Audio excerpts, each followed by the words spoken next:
Hi everyone, and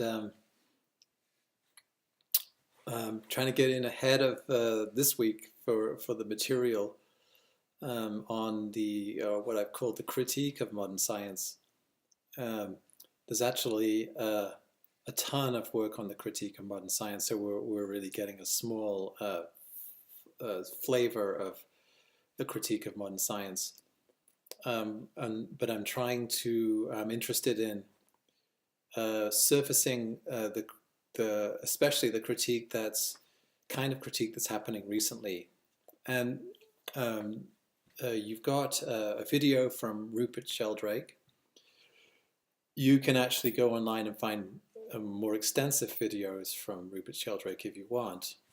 Um, but that's a critique that Rupert Sheldrake is offering of modern science that fits right in line with um, the week that we studied how science progresses and the issue of paradigm shifts and um, being the difficulty of changing paradigms, basically, and that these shifts occur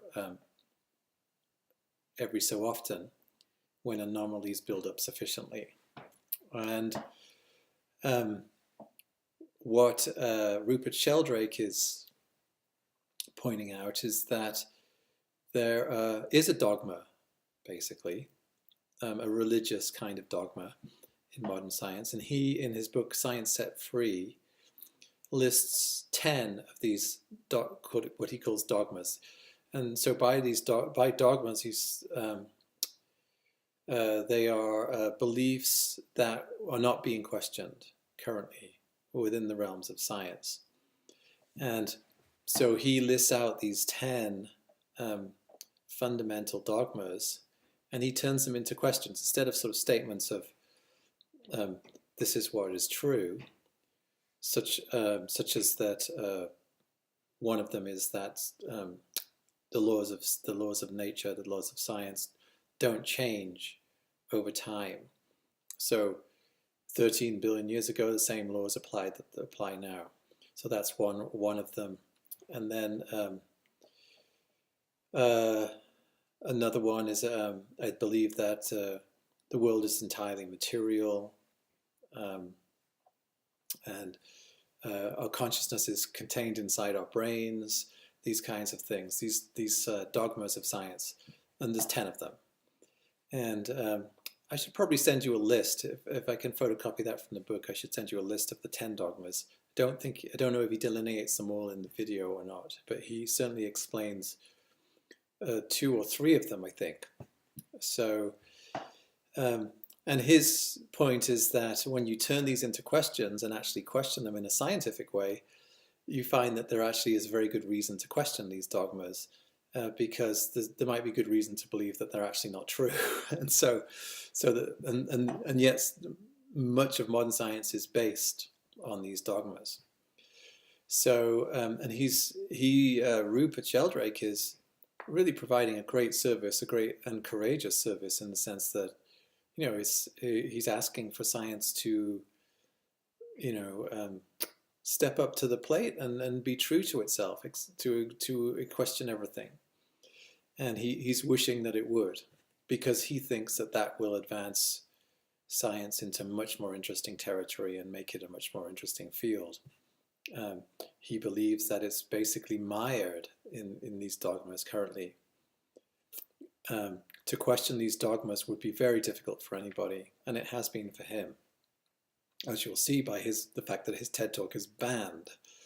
So if you were to question these dogmas, you wouldn't get grant funding, and you'd have a difficult time at your institution. All kinds of things would happen. And so it takes a courageous scientist to actually step out of that mold and to truly question.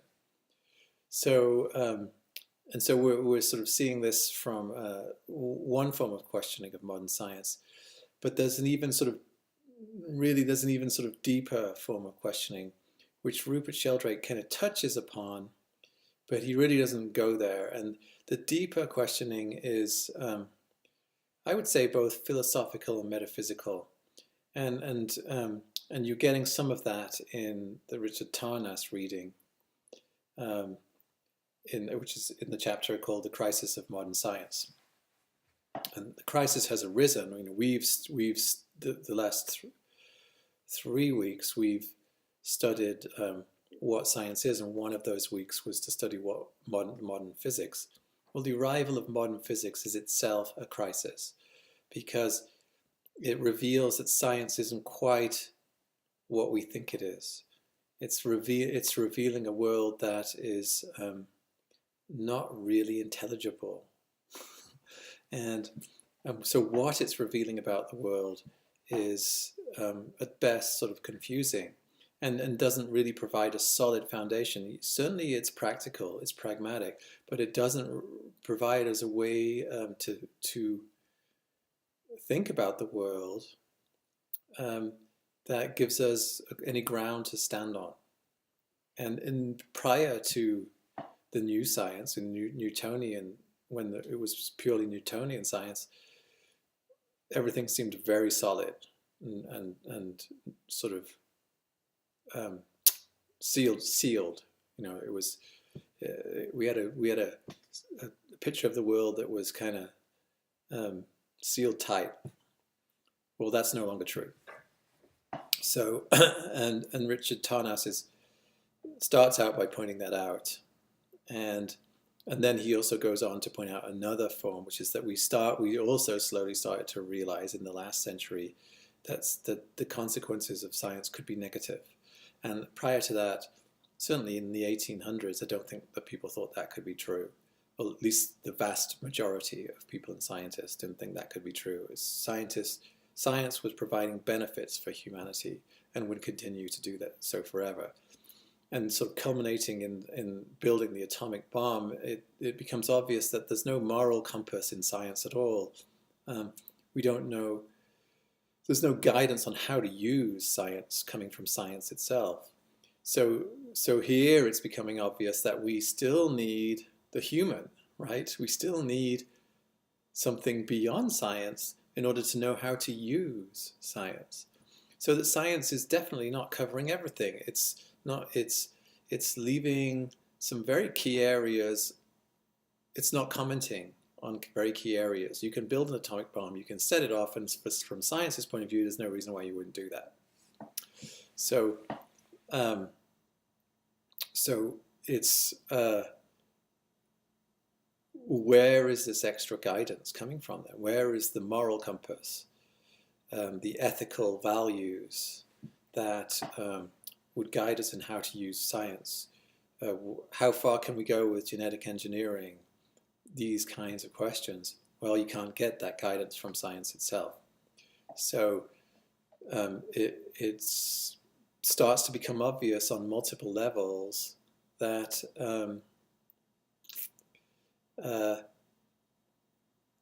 there's a world beyond science, basically. And science is a component of that world, but somewhere in that world is the intelligence that uses science, the intelligence that is connected to a moral compass and to ethics, and wisdom that could know how to use science. So somewhere in that world is something else that science is not providing at this point. It doesn't reveal, doesn't touch really. So particularly now, I think these kind of critiques are mounting, and in the Tarnas reading, there's a philosophical critique, and the philosophical critique was there was a very important strand of philosophy that happened. We talked about in this course. We talked about Descartes and how he, in order to get science free from religion, split the world up, basically. He said the world out there, res extensia, he called it, is mechanical, free of consciousness, free of mind. The world in here, that's mind, and it's of a different character than that out there. Separated the world. Okay, religion, you've got this and that connection, but out there in this world, we have that. Science has that. That's our world. Okay, so the that may have seemed a reasonable thing to do at the time, but I think that it's going to become clear. It's becoming clear that it's not a reasonable thing to do. It's not a reasonable assumption. It's not actually a reasonable philosophy.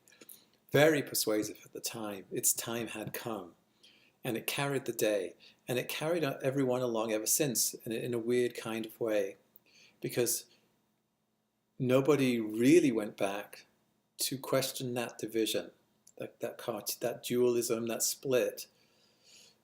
Nobody really went back. It's so persuasive because think about it. I mean, well, what's our experience? Our experience is that we have an inside world and that there's an outside world, right?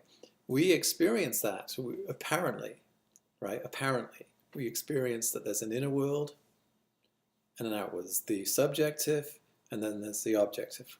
That seems very real to us, that we can look inwardly, close our eyes, look inwardly, see what's going on, open our eyes and look outwardly, see what's going on, right?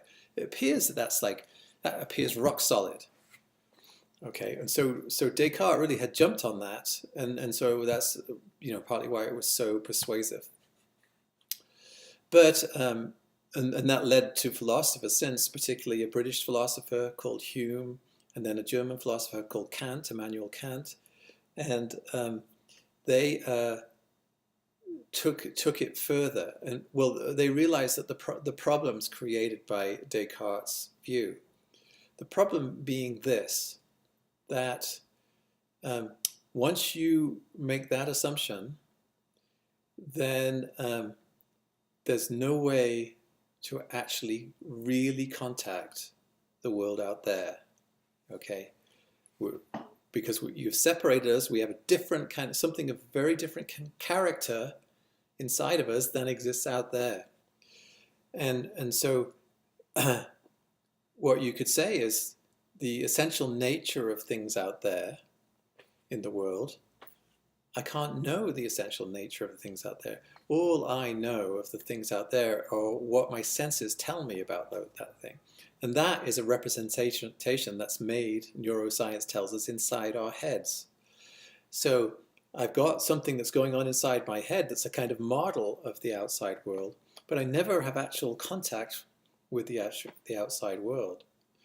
And I never make contact with the essential nature.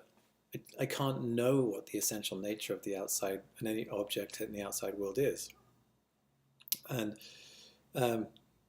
so, of course, that view, and this is coming from Immanuel Kant, he called this experience inside our heads the phenomena. So we experience the phenomena of things happening inside our heads, but the noumena outside there, so he calls the essence of objects out there, the noumena, coming from numinous, we'll never know it. We'll never know it, right?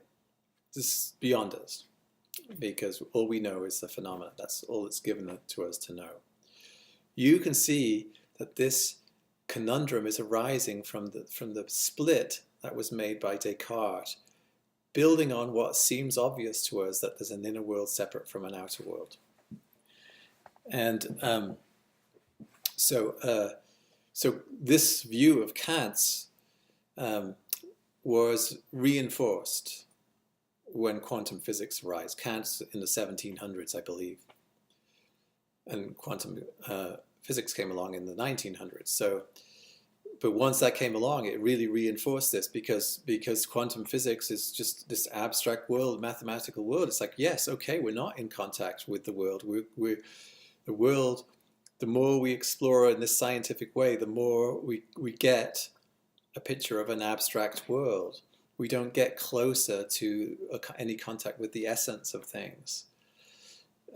So quantum physics really kind of reinforced Kant's philosophy that we can't make contact. And so that in itself is a critique of science.